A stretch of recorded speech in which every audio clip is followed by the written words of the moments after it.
Les cétacés sont des mammifères parfaitement adaptés à la vie aquatique, dont de nombreuses espèces vivent exclusivement dans les eaux salées des mers et océans du monde. Les recherches suggèrent que cet ordre descend de mammifères ongulés carnivores appelés Mesonychidae. À travers l'évolution et la sélection naturelle, ils ont développé des caractéristiques uniques, notamment leur taille imposante qui n'est possible que dans l'eau. Leur structure osseuse ne supporterait pas leur poids sur Terre. Parmi ces géants des mers existe une exception remarquable, le vaquita, ou marsouin du golfe de Californie, le plus petit cétacé au monde.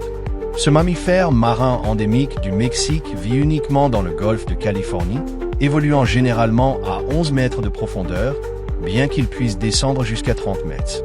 Son habitat présente des conditions extrêmes, avec des températures variant de 14 degrés Celsius à 36 degrés Celsius, alors que la plupart des marsouins préfèrent des eaux plus stables autour de 20 degrés Celsius.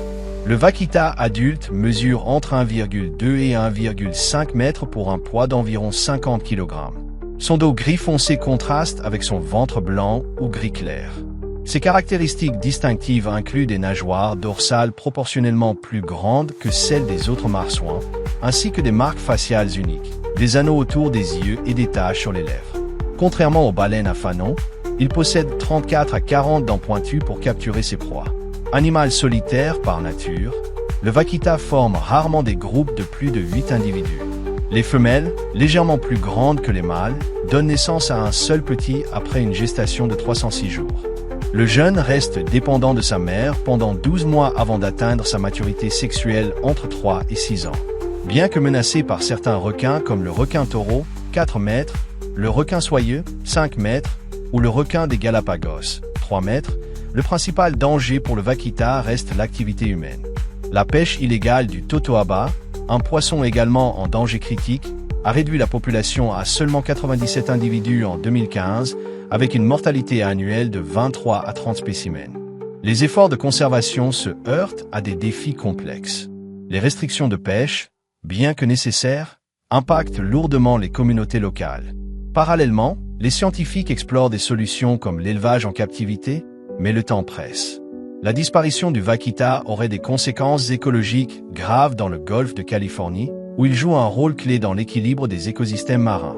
Pour conclure, si cette présentation vous a intéressé, n'hésitez pas à partager ces informations. Abonnez-vous pour suivre l'actualité des espèces menacées et laissez vos commentaires. Merci de votre attention et à bientôt pour de nouvelles découvertes marines. Pourtant, le plus grand danger pour cette espèce ne vient pas des requins, mais bien des humains, qui l'ont conduite au bord de l'extinction.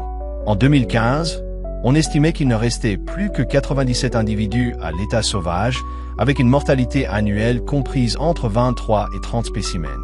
Le déclin de la population s'explique principalement par la pêche intensive du totoaba, un poisson également en danger critique d'extinction qui constitue l'une des proies principales de la vaquita.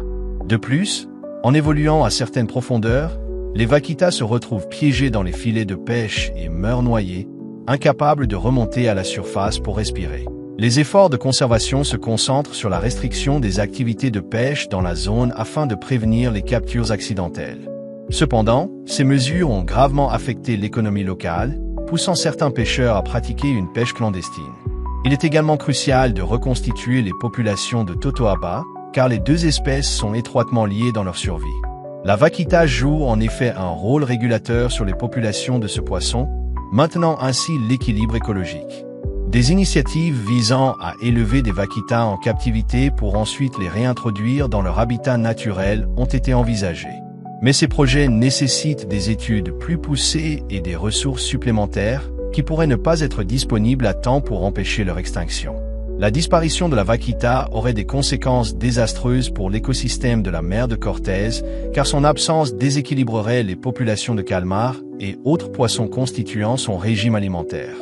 Ce cétacé unique disparaît peu à peu chaque année, et sans mesures urgentes, il ne subsistera bientôt plus que dans nos souvenirs. Si vous avez apprécié cette vidéo, n'oubliez pas de laisser un j'aime et de la partager pour faire connaître cette chaîne. Suivez-moi sur les réseaux sociaux pour ne rien manquer de l'actualité. Si vous êtes nouveau, abonnez-vous et n'hésitez pas à laisser vos commentaires ou questions dans la section dédiée. Merci beaucoup d'avoir regardé cette vidéo et à bientôt.